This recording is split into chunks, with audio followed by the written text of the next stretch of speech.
पिछले video lecture में मैंने शून्य का नियम और प्रथम नियम के बारे में बताया था और ये भी बताया था कि हमें द्वितीय नियम की क्यों आवश्यकता होगी, जो अब मैं यहाँ पे बताऊंगी कि सेकेंड लॉ क्या है। कि उसके पहले हम लोग देख लेते हैं हीट इंजन क्या होता है। एक ऐसा डिवाइस होता है जो लगातार हीट एनर्जी को मैकेनिकल एनर्जी में कन्वर्ट करता है। इसके 3 पार्ट्स होते हैं। पहला होता है ऊष्मा का स्रोत या source of heat.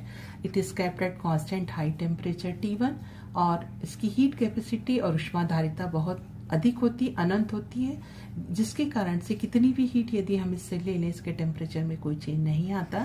Now second part is sink. It is kept at constant low temperature T2। It's heat capacity is infinite. ऊष्माधारिता अनंत होती है, जिसकी वजह से इसमें कितनी भी हीट दी जाए इस सिंक को, इसका टेम्परेचर नहीं बदलता।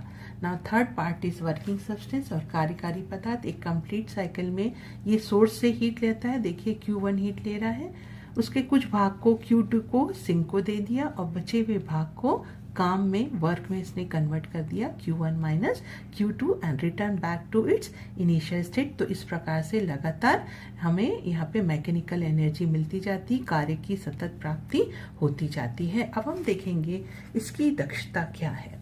दक्षता को या इफिशिएंसी को हम इस फॉर्मूला से डिफाइन करते हैं। Eta equals to work done in an a cycle, एक चक्र में किया गया कार्य, upon heat taken from the source, स्रोत से ली गई ऊष्मा। तो एक चक्र में किया गया कार्य कितना है, W। कितनी हीट ले रहे हैं सोर्स से, Q1, और W किसके बराबर है, Q1 माइनस Q2। तो efficiency becomes 1 minus Q2 upon Q1। इस इक्वेशन से यहाँ पे क्लियर हो गई कि इफिशियंसी 1 या 100% कब होगा, जब Q2 की वैल्यू 0 हो जाएगी। Q2 की वैल्यू 0 हो गई मतलब कि जब मशीन सोर्स से जितनी भी हीट लेता है पूरा का पूरा उसे वर्क में कन्वर्ट कर दे और सिंक को कुछ भी हीट ना दे, तब उसकी इफिशियंसी क्या होगी, 100% होती है, जो कि प्रैक्टिकली इट इज इम्पॉसिबल।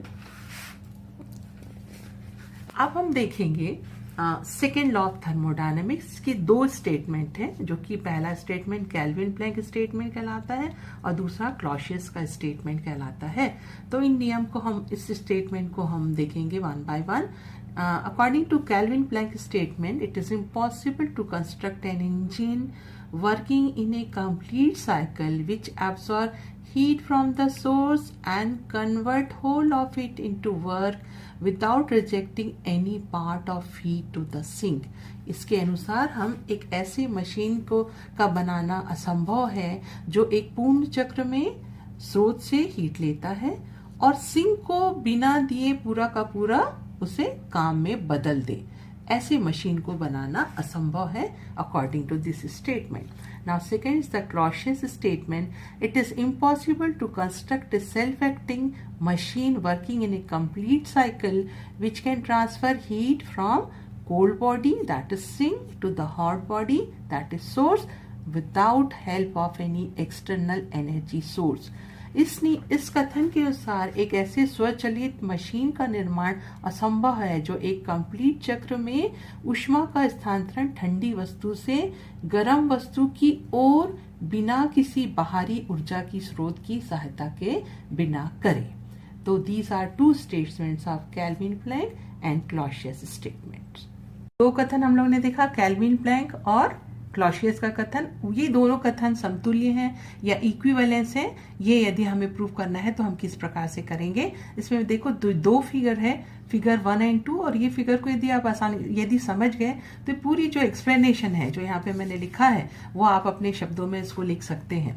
तो यहाँ पे देखिए सोर्स T1 टेम्परेचर पर है, सिंक T2 टेम्परेचर है, इसके बीच में एक इंजन I काम कर रहा है, हीट इंजन है। तो ये सोर्स से कितनी हीट ले रहा है, Q1, उसके एक भाग को किसको दे दिया, सिंक को, Q2, एंड रिमेनिंग पार्ट बची हीट को इसने वर्क में कन्वर्ट कर दिया, W equals to Q1 minus Q2। तो ये केल्विन के प्लैंक के नियम के अनुसार काम कर रहा है। अब यदि हम इसी सोर्स और सिंक के बीच में दूसरा इंजन रेफ्रिजरेटर ले लिए, मतलब ये रिवर्स डायरेक्शन में अभी काम कर रहा है, ये दोनों डायरेक्शन में काम कर सकता है, ये अभी रिवर्स डायरेक्शन में काम कर रहा है और हम देख रहे हैं कि ये सिंक से Q2 हीट लेकर के किसको दे रहा है, सोर्स को, मतलब ठंडी वस्तु से गर्म वस्तु की ओर हीट ट्रांसफर हो रही है without the help of external energy source. बाहर से ऊर्जा स्रोत की सहायता के बिना ये रेफ्रिजरेटर ठंडी वस्तु से गर्म वस्तु की ओर ऊष्मा का स्थानांतरण कर रहा है। मतलब ये क्लॉसियस के कथन का उल्लंघन कर रहा है, ये क्लॉसियस के स्टेटमेंट को फॉलो नहीं कर रहा है। अब फिगर 2 में चलिए, हमने क्या किया, दोनों को कपल कर दिया, जोड़ दिया। तो देखो डायग्राम जो 1 में था वही यहाँ पे बनाना है, केवल एरो भी वही रहेंगे, केवल आई और आर को आपको जोड़ देना है। तो ये एक सेल्फ एक्टिंग डिवाइस, स्वचालित मशीन आपकी बन गई। अब यहाँ पे देखते हैं ये मशीन सोर्स में क्या क्या कर रही है। Q1 हीट ले रही है और Q2 हीट वहां पे दे रही है। तो net amount of heat taken from the source is Q1 minus Q2। स्रोत से कुल ली गई ऊष्मा हुई Q1 माइनस Q2। अब सिंक में चलो, सिंक में कोई परिवर्तन नहीं हो रहा है, जितनी हीट Q2 हीट दे रहा था उतनी ही ये ले लिया। मतलब नेट हीट टेकन फ्रॉम और given, taken from the sink और given to the sink is 0। मतलब केवल ये सोर्स से लिया ऊष्मा Q1 minus Q2 and completely converted into work W equals to Q1 minus Q2 without rejecting any amount of heat to the sink, means it violate Kelvin Planck statement. इसका मतलब है यहाँ पे क्लॉसियस के नियम का उल्लंघन हो रहा था, इसका उल्लंघन हो रहा है, और फिर उस प्रकार से हमने देखा कि कैल्विन के प्लैंक के स्टेटमेंट को भी उल्लंघन कर रहा है, जो ये दर्शाता है कि दोनों स्टेटमेंट एक दूसरे के इक्विवेलेंट या समतुल्य हैं। जो दोनों कथन है कैल्विन प्लैंक और क्लॉसियस, इनके बीच जो इक्विवेलेंसी, समतुल्यता को भी हम इस प्रकार से भी एक्सप्लेन कर सकते हैं फिगर 3 और 4 में। फिगर 3 में देखिए, सोर्स और सिंक के बीच में एक रेफ्रिजरेटर आर काम कर रहा है, जो कि सिंक से Q2 ऊष्मा ले रहा है, और इस पर बाहर से उसको कितनी हीट मिल रही है, heat energy Q1। Minus sign क्यों यहाँ पे पुट किया गया है, क्योंकि हम बाहर से इसको एनर्जी मिल रही है। ये दोनों ऐड करके कहाँ पे चला गया, सोर्स में Q1 और प्लस Q2 हीट सोर्स को दिया। मतलब ये क्लॉसियस के कथन का पालन कर रहा है। ओके, अब इन्हीं के बीच काम करने वाला हमने क्या लिया, एक इंजन आई लिया है, जो कि सोर्स से Q1 हीट लेके पूरा का पूरा उसे वर्क में कन्वर्ट कर दे रहा है without giving any amount of heat to the sinks, means it violate Kelvin Planck statement.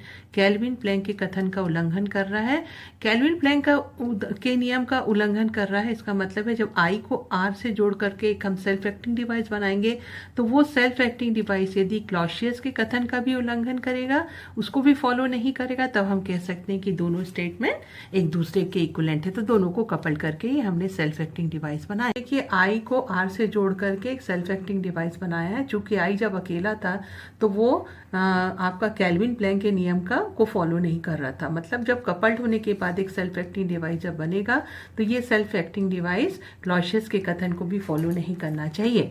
तो यहाँ पे देखिए, सिंक में से कितनी हीट उसको मिल रही है, 0, और कितनी हीट ले रही है सेल्फ एक्टिंग डिवाइस Q2। मतलब ये सेल्फ एक्टिंग डिवाइस सिंक से, जो कि कोल्ड बॉडी Q2 हीट ले रही है, और इस पर देखो आई के द्वारा किया गया कार्य है W1 और आर पर किया गया कार्य है minus W1, means net work done is 0। मतलब बाहर से इसको कोई हेल्प एनर्जी, ऊर्जा स्रोत की सहायता नहीं मिल रही है, और ये सिंक से Q2 ऊष्मा लेकर के सोर्स में को दे रही, क्योंकि देखिए सोर्स से ली गई ऊष्मा कितनी है, Q1, और उसको दी गई ऊष्मा कितनी है, Q1 plus Q2, means net amount of heat which is given to the source is Q1 plus Q2 minus Q1। मतलब it is equals to Q2, means it is clear that this self acting device transfer heat Q2 heat from sink, which is cold body, to the hot body without the help of any external energy of source, means it violates Clausius statement, means violation of Kelvin Planck statement is the violation of Clausius statement. That's why we can say that both statements are equivalent to each other.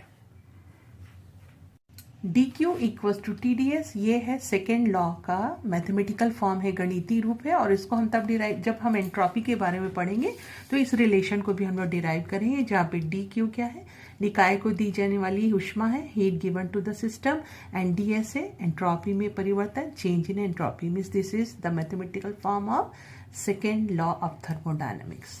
Now third law of thermodynamics, तृतीय नियम। If system is at absolute zero, its entropy will be universal constant, which can be assumed to be 0। यदि निकाय परम शून्य पर है तो उसकी एंट्रोपी एक सार्वत्रिक नियतांक होती है जिसे शून्य माना जा सकता है। Work done bye and on the system, निकाय के द्वारा तथा निकाय पर किया गया कार्य। इसके लिए देखिए सिलेंडर है और ये पिस्टन असेंबली है और ये मूवेबल पिस्टन है, ऊपर नीचे मूव हो सकती है। इसके अंदर गैस भरी हुई है और ये कंडक्टिंग मटेरियल का बना हुआ है। तो सपोज पिस्टन की इनिशियल पोजीशन है ए। अब यहाँ पे हम वेट विथड्रॉ करेंगे तो ये ऊपर मूव होगा। ऊपर मूव होने से इसके अंदर जो गैस है वो क्या होगी, एक्सपांड होगी, प्रसार होगा। तो इस दौरान गैसेस निकाय के द्वारा, गैसेस सिस्टम के द्वारा कार्य किया जाएगा। Work is done by the system.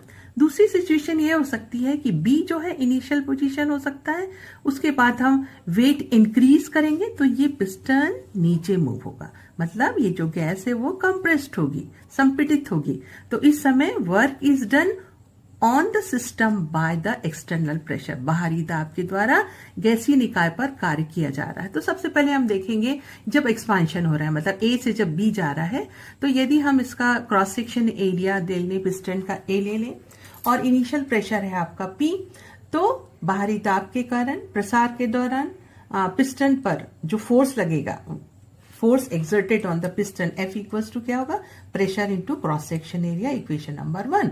अब देखो जब पिस्टन मूव होता है तो उसका डिस्प्लेसमेंट कितना है, डेल एक्स, मतलब कि वॉल्यूम में वृद्धि, आयतन में वृद्धि, increase in volume, del V कितना होगा, एरिया इंटू डिस्प्लेसमेंट, ये है इक्वेशन नंबर 2।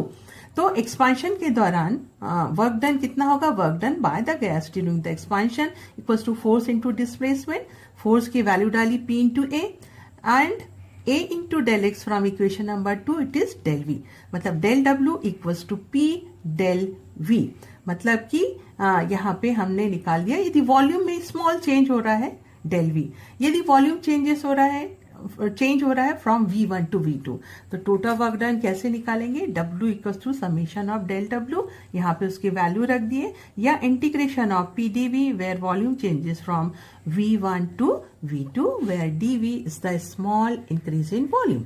तो ये हुआ एक्सपांशन के समय। अब यदि गैस कंप्रेस्ड होगी, मतलब कि वेट हम इंक्रीज करेंगे, तो पिस्टन जब नीचे मूव होगा तो उस समय क्या होगा, बाहरी जो प्रेशर है वो गैस पर काम करेगा, work done on gas by the external pressure. तो यहाँ पे हम वही फॉर्मूला होगा, केवल हम यहाँ पे क्या कर देंगे, नेगेटिव साइन रखेंगे। तो डेल वी यहाँ पे क्या है, decrease in volume. If volume changes from V1 to V2, तो total work done on the gas by the external pressure is obtained by integrating this expression। तो फॉर्मूला क्या हो जाएगा, minus integration of PdV from volume changes from V1 to V2।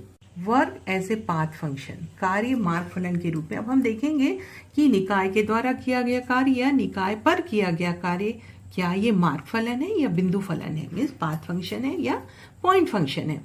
तो ये देखा गया कि या तो एक्सपांशन के दौरान या कंप्रेशन जब संपीड़न होता है या कोई भी प्रक्रिया जब चलती है, तो ये देखा गया work done by the system और work done on the system not only depends upon initial and final state but it also depends upon the path followed by the system between initial and final state. That's why work is known as path function।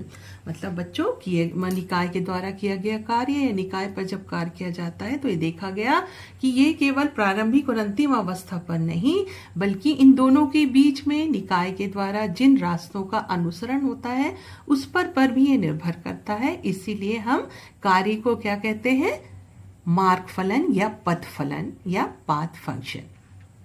यहाँ पे देखिए I initial state है और F final state है, और I से F system को जाना है तो वो 3 पाथ फॉलो कर रहा है। पहला पाथ है I A F, दूसरा है I B F, ये तीसरे डायरेक्टली वो I से F तक पहुंच रहा है।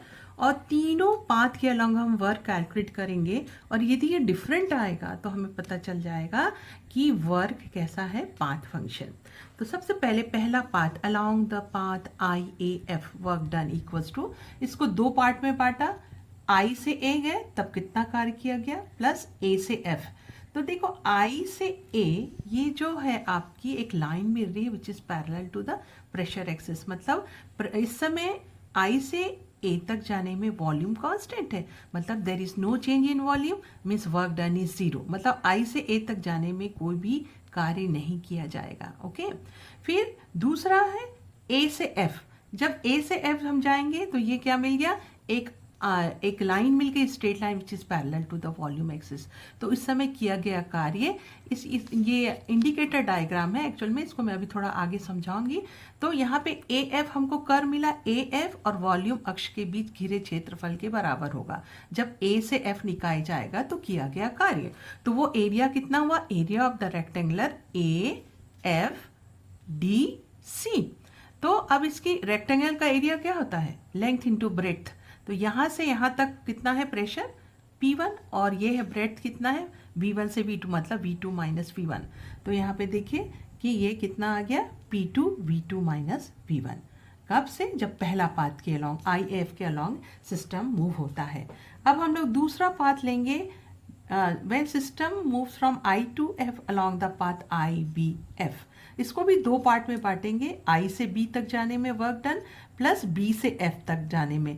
अब यहाँ पे डायग्राम में आप देखिए कि जब हम B से F जाते हैं तो वॉल्यूम V2 कांस्टेंट है, वॉल्यूम में कोई चेंज नहीं हो रहा है, मतलब वर्क डन 0 होगा, मतलब यहाँ से यहाँ तक जाने में कुछ काम नहीं करना पड़ेगा, केवल I से B तक जाने में वर्क डन हमें कैलकुलेट करना है। तो हमको फिर एक स्ट्रेट लाइन मिली which is parallel to the volume axis. तो इस समय किया गया कार्य इस लाइन और इस वॉल्यूम एक्सिस के बीच जो ये एरिया है उसके बराबर होगा, एरिया IBDC।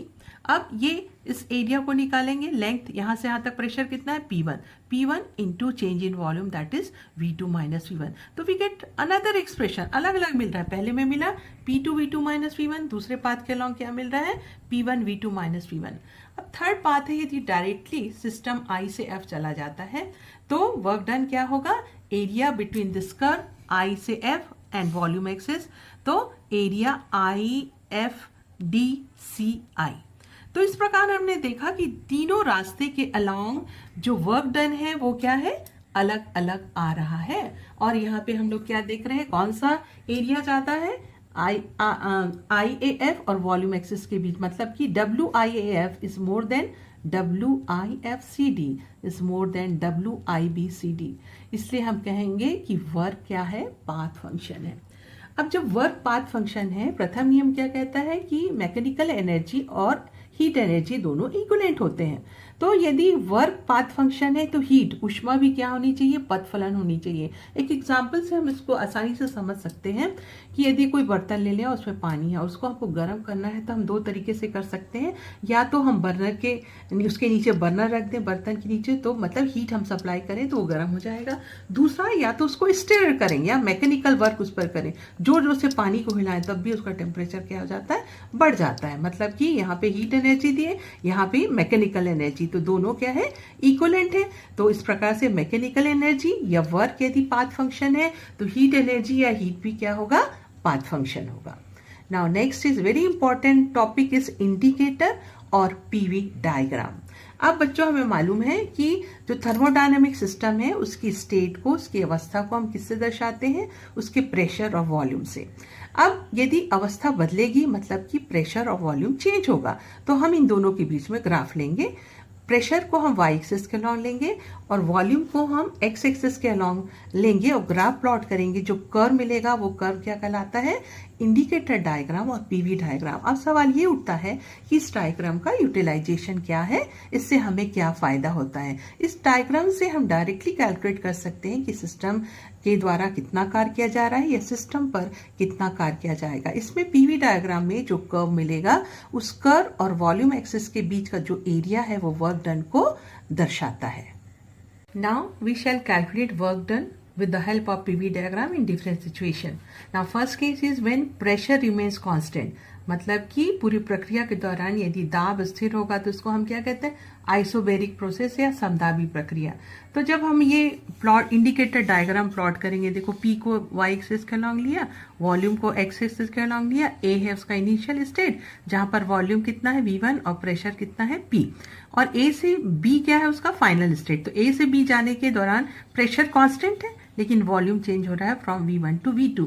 तो इस समय जो हमको कर्व मिला है, एक स्ट्रेट लाइन मिला है which is parallel to the volume axis.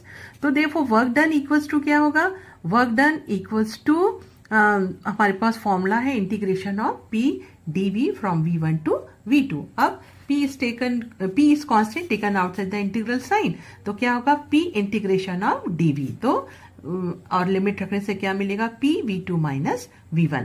अब P देखो कहां से कहां तक है, यहां से यहां तक, मतलब AC, इसकी वैल्यू P है, और V2 माइनस V1 क्या है, CD। तो दोनों को मल्टीप्लाई करेंगे तो हमको क्या मिलेगा, area of the rectangular ABCD means area between the curve and the volume axis. तो इस केस में जब प्रेशर कांस्टेंट है। Now second situation, when pressure is variable, मतलब वॉल्यूम के साथ प्रेशर चेंज होगा, तो इस प्रकार का एक कर्व हमको मिलेगा अवस्था परिवर्तन के दौरान। यदि वॉल्यूम चेंज हो रहा है V1 से V2 तो एक कर्व मिला AB। अब इस समय यदि हमें वर्क कैलकुलेट करना है with the help of this indicator diagram, तो हम लेंगे 2 पॉइंट लेंगे AB कर्व पर E and F which are very close to each other. ये एकदम पास पास होने से हम ये मान सकते हैं कि E और F दोनों पॉइंट पर प्रेशर कितना है आपका P। देखो यहाँ पे P बताया गया, और इसकी थिकनेस कितनी है, डेल V HG, ये क्या है, डेल V। मतलब कि अब हम देखेंगे यदि वॉल्यूम में हम स्मॉल इंक्रीज करते हैं तो वर्क डन किसके बराबर होगा। तो अब यहाँ पे देखिए ये एक स्ट्रिप बन गई EFGH।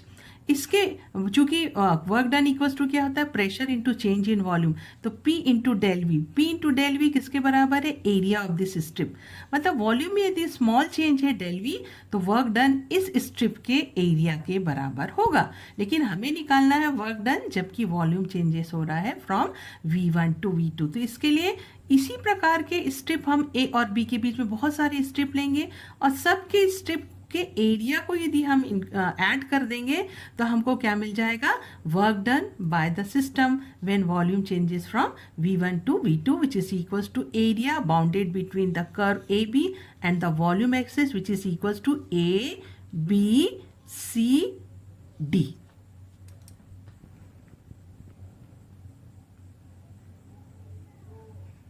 अब हम निकालेंगे work done during isothermal process. हम तापी प्रक्रिया होगी, तो इंडिकेटर डायग्राम इसी प्रकार से मिलेगा, क्योंकि प्रेशर और वॉल्यूम दोनों यहाँ पे क्या हो रहे हैं, चेंज हो रहे हैं। तो ये AB कर्व हमको मिला।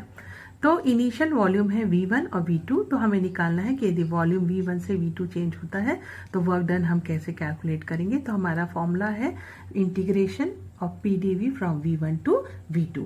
और इंडिकेटर डायग्राम क्या कहता है कि यदि जो कर्व मिलता है और वॉल्यूम एक्सिस के बीच का जो एरिया है वो वर्क डन के बराबर होता है। तो हुआ area between the curve AB and the volume axis, मतलब ABD या CD। ओके, तो ये इस एरिया के बराबर होगा। अब यदि हम इस गैस का 1 ग्राम मोल यदि हम लेंगे तो इक्वेशन ऑफ स्टेट क्या है, PV इक्वल्स टू RT। यहाँ से P की वैल्यू निकालेंगे, क्या है, RT अपॉन V। यहाँ पे वैल्यू रख दिया हमने P की वैल्यू। अब R है यूनिवर्सल गैस कांस्टेंट, मतलब it can be taken outside the integral sign, and ये चूंकि प्रोसेस आइसोथर्मल प्रोसेस है तो T को भी हम इंटीग्रेशन के बाहर ले सकते हैं। तो हमने R और T को बाहर रखा, तो ये क्या हुआ, RT integration of dV upon V। तो इसका इंटीग्रेशन क्या होता है, log ऑफ V, और लिमिट रखने से क्या मिलेगा, log of V2 upon V1 to the base E।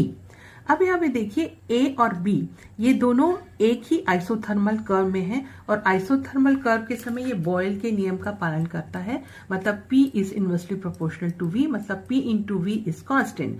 मतलब A और B पॉइंट पर यदि प्रेशर P1 और V1 है और B पॉइंट पर प्रेशर P1 एंड P2 है, इसका मतलब है कि P1 V1 equals to P2 V2। यहाँ से हमने V2 अपॉन V1 की वैल्यू निकाली, तो वो क्या आया, P1 अपॉन P2। तो वर्क डन इक्वल्स टू क्या हुआ, RT log P1 upon P2 to the base E। Work done during adiabatic process, यदि प्रक्रिया रुद्रोष प्रक्रिया है तो इंडिकेटर डायग्राम से वर्क डन हम कैसे कैलकुलेट करेंगे। During adiabatic process system is thermally insulated from its surrounding, अपने वातावरण से पूर्णतः निकाय पृथक तो होता है। और यदि गैस एक्सपांड हो रही है V1 से V2 तो हमको वर्क डन कैलकुलेट करना है। Work done by the gas for an increase in volume dV किसके बराबर होता है, pressure into change in volume. If volume changes from V1 to V2, then work done equals to W equals to P dv integration from v1 to v2, ये हम पहले भी पढ़ चुके हैं, और वो किसके बराबर होगा, इस एरिया के बराबर होगा, ये कर्व और वॉल्यूम एक्सिस, मतलब ए बी डी सी। देखो बच्चों कि जब हम इसके पहले मैंने बताया था आइसोथर्मल प्रोसेस में, समतापी प्रक्रिया में भी यही ऐसा ही कर्व मिला था, और रुद्रोष्म प्रक्रिया है तब भी ये कर्व मिल रहा है, लेकिन दोनों में एक अंतर है कि एडियाबेटिक कर्व की जो स्लोप है, ढाल है, वो ज्यादा होती है, इसलिए ड्रॉ करते समय इस बात का ध्यान रखेंगे। यदि प्रक्रिया क्या होगी, समतापी प्रक्रिया होगी, आइसोथर्मल प्रोसेस होगी, तो भी हमको एक कर्व मिलता है, लेकिन उसकी जो ढाल है, उसकी जो स्लोप है, वो क्या होगी, कम होगी। तो जब आप इंडिकेटर डायग्राम बनाते हो तो इस बात का ध्यान रखो। ओके, अब देखो कि जब रुद्रोष्म प्रक्रिया होती है तो ये पॉइसन के रूल को फॉलो करता है, PV raise to gamma is constant. एक कांस्टेंट को हम K भी ले सकते हैं, जहां पे गैमा इक्वल्स टू क्या होता है, CP अपॉन CV। CP क्या है, molar specific heat at constant pressure, CV है molar specific heat at constant volume. स्थिर दाब और आयतन पर मोलर विशिष्ट ऊष्माएं हैं। तो P की वैल्यू यहां से निकाल लिया और यहाँ पे फॉर्मूला में डाल दिया, तो क्या आया, K upon V raise to gamma into DV। K constant उसको बाहर ले लिया, V को ऊपर लिखा तो V का पावर माइनस गैमा हुआ, उसको इंटीग्रेट किए और यहाँ पे हमने उसकी लिमिट रख दी, और इस प्रकार से हमारा ये एक्सप्रेशन मिल गया। ठीक है, अब यहाँ पे देखो A और B दोनों पॉइंट है, वो एक ही एडियाबेटिक कर्व पर है, तो हम ये रिलेशन लिख सकते हैं। A पॉइंट के लिए क्या होगा, P1 V1 raise to gamma equals to K, B point पे क्या होगा, P2 V2 gamma equals to K। तो इस प्रकार से हम इसको इस प्रकार से ले सकते हैं, और यहाँ पे K को हमने यहाँ पे अंदर ले लिया, यहाँ पे K अंदर ले लिया, और K की वैल्यू यहाँ पे हम सब्स्टिट्यूट करेंगे। लेकिन इस बात का ध्यान रखो, चूंकि यहाँ पे डिनोमिनेटर में V2 है, इसलिए यहाँ पे K की वैल्यू क्या रखोगे, P2 V2 rays to gamma, और यहाँ पे क्या लिखोगे, P1 V1 raise to gamma. यहाँ पे कर दिया, इसको सॉल्व करने से ये आया आपका 1/1 minus gamma into P2 V2 minus P1 V1। अब यदि A और B बिंदु के टेम्परेचर T1 और T2 होंगे और ये एक ही कर्व पर हैं, तो क्या होगा, इक्वेशन यदि हम if you take 1 mole of the gas, then we can write at point A P1 V1 equals to RT1 and at point B P2 V2 equals to RT2। तो यहाँ से P1 V1 और P2 V2 की value रखा, तो ये हमारा final expression मिल गया, W equals to R upon gamma minus 1 T1 minus T2। मतलब ये हमें बात समझ में आ रही है कि यदि रुद्रोष्म प्रक्रिया है तो जो वर्क डन है वो इनिशियल और फाइनल टेम्परेचर पर डिपेंड करता है, जबकि आइसोथर्मल जब प्रोसेस है वो प्रेशर और वॉल्यूम पर डिपेंड करता है कि इनिशियल और फाइनल स्टेज में प्रेशर और वॉल्यूम कितने हैं। अब यहाँ पे देखो slope of adiabatic and isothermal, जैसे मैंने बताया था कि एडियाबेटिक कर्व की स्लोप ज़्यादा होती है और आइसोथर्मल कर्व की स्लोप कम होती है। वो कैसे आया, अब हमको देखो आइसोथर्मल प्रोसेस में बॉयल के नियम का पालन करता है, P into V equals to constant. इसको हम लोग ने डिफ्रेंशिएट किया, डिफ्रेंशिएट करके dP अपॉन dV, ये क्या है, स्लोप है कर्व का, तो ये कितना आ रहा है, माइनस P अपॉन V। लेकिन यदि एडियाबेटिक प्रोसेस है तो रिलेशन क्या है, पॉइसन रूल को फॉलो करता है, P V raise to gamma is constant. इसको डिफ्रेंशिएट किया और डिफ्रेंशिएट करके स्लोप निकाला, तो ये कितना आ रहा है, minus gamma into P upon V। मतलब slope of the adiabatic curve equals to gamma into slope of isothermal curve. मतलब एडियाबेटिक कर्व की स्लोप आइसोथर्मल कर्व की स्लोप से ज़्यादा होता है। अब हम देखेंगे यदि प्रोसेस साइक्लिक प्रोसेस है, चक्रीय प्रक्रिया, पहले भी हम देख चुके हैं चक्रीय प्रक्रिया क्या है। यदि if system return back to its initial state after passing through different intermediate state is called cyclic process. मतलब अब देखो A इनिशियल स्टेट है, B फाइनल स्टेट है। सबसे पहले A से B गई अलोंग दी पाथ A से B, मतलब गैस का वॉल्यूम बढ़ रहा है A से B जाने में, मतलब ये क्या हो रहा है, प्रसार हो रहा है। तो इस समय यदि हम निकालेंगे कि वर्क डन कितना होगा, तो हमें मालूम है कि ये एक इंडिकेटर डायग्राम है। इंडिकेटर डायग्राम हमें ये बताता है कि वर्क डन इक्वल्स टू किसके बराबर होता है, दिया गया कर्व और आयतन अक्ष के बीच जो क्षेत्रफल है उसके बराबर होता है। तो यहाँ पे कर्व आपका क्या है, ACB, और ये है आपका वॉल्यूम एक्सिस, तो इस एरिया के बराबर होगा ACBEF एरिया के बराबर होगा। इस समय वर्क डन। ओके, अब बी पॉइंट पर जैसे निकाय पहुंचती है, अब गैस को हम क्या करेंगे, कंप्रेस करेंगे, संपीड़ित करेंगे, तो वॉल्यूम कम होगा, V2 से क्या होगा V1। कब तक, जब वो ए पर फिर ना पहुंच जाए। तो अब हम देखेंगे इस पाथ के अलॉन्ग जब गैस में कंप्रेशन होता है, संपीड़न होता है, तो किस पाथ को फॉलो कर रहा है, BDA। तो फिर एक कर्व मिला, ये नीचे वाला कर्व। अब और ये है वॉल्यूम एक्सिस, तो ये जो एरिया होगा इस वाले कर्व और इस एरिया के बीच, इस एक्सिस के बीच जो एरिया होगा, वो एरिया आपको बताएगा work done when system passes from B to A along the path BDA। अब इंडिकेटर डायग्राम से हमने देख लिया, जब निकाय A से भी जाता है अलोंग द पाथ C, तो वो एरिया ज्यादा है, मतलब वर्क डन ज्यादा होगा। और जब वो गैसियस सिस्टम B से A आती है अलोंग द पाथ BDA, तो वो जो एरिया मिल रहा है इंडिकेटर डायग्राम में वो कम है, जो ये बताता है कि वर्क डन कम होगा। इसलिए यहाँ पे लिखा है WACB is greater than WBDA। तो अब हमें निकालना है कि net work done by the gas in complete cyclic process, है ना। साइक्लिक प्रोसेस आपका क्या है, ACBDA। तो वो किसके बराबर होगा, जो वर्क ये ज्यादा है माइनस जो वर्क कम है, मतलब WACB माइनस WBDA। और दोनों का एरिया यहाँ पे हमने लिखा, तो दोनों का एरिया को घटाएंगे तो हमको कौन सा एरिया मिलेगा, ACBDA। और ये एरिया आपका क्या है, area enclosed by the close curve, जो कि आपके डायग्राम में शेडेड लाइन से, शेडेड एरिया से रिप्रेजेंट किया गया है।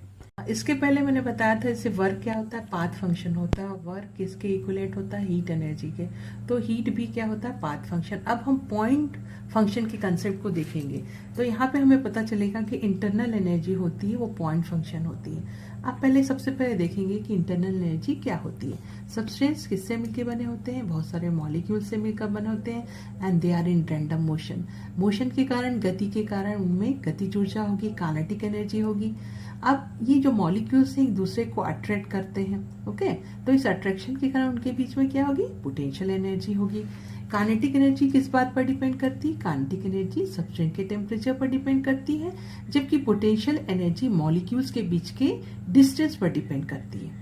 तो ओके, अब इस प्रकार से हमने देखा कि काइनेटिक एनर्जी और पोटेंशियल एनर्जी इसकी होती है। Now sum of the kinetic energy of all the molecules is known as internal kinetic energy. उसी प्रकार से सभी मॉलिक्यूल के पोटेंशियल एनर्जी को ऐड करेंगे तो क्या मिलेगा, internal potential energy. Internal potential energy और इंटरनल काइनेटिक एनर्जी को ऐड करेंगे तो हमें क्या मिलता है, इंटरनल एनर्जी। और इसको हम कैपिटल U से रिप्रेजेंट करते हैं। यदि हम परफेक्ट गैस लेंगे तो हमें मालूम है परफेक्ट गैस में मॉलिक्यूल के बीच में अट्रैक्शन फोर्स नहीं होता, तो अट्रैक्शन फोर्स नहीं होता मतलब पोटेंशियल एनर्जी क्या होगी, जीरो होगी।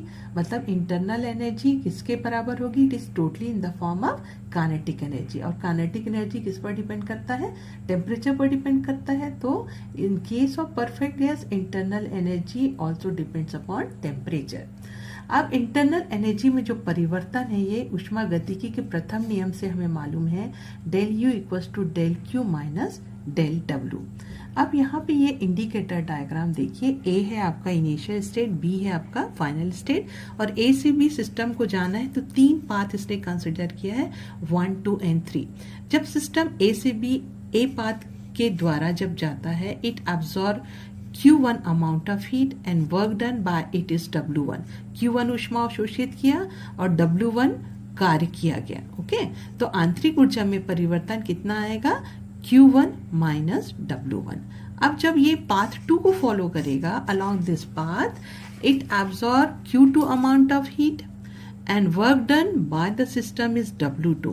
Therefore, change in internal energy when system moves along second path will be Q2 minus W2. उसी प्रकार से थर्ड फोर्थ पाथ में हम देखेंगे कि थर्ड पाथ में क्या हो जाएगा, Q3 माइनस W3. तो although Q1, Q2, W1, W2 are different, but their difference, उनका जो अंतर है, that is Q1 minus W1, Q2 minus W2, Q3 minus W3 ये क्या होते हैं, कांस्टेंट होते हैं। तो इस प्रकार से हमने लिखा Q1 minus W1 equals to Q2 minus W2 equals to constant, है ना। और ये डिफरेंस किसके बराबर होता है, इंटरनल एनर्जी के बराबर होता है। और हमने देखा ये पाथ पर डिपेंड नहीं कर रहा, हर पाथ के अलोंग जो इनका डिफरेंस है Q और W का वो सेम आ रहा है, means internal energy doesn't depends upon path followed by the system between initial and final state. It only depends upon initial and final state. That is why it is called unique function or point function.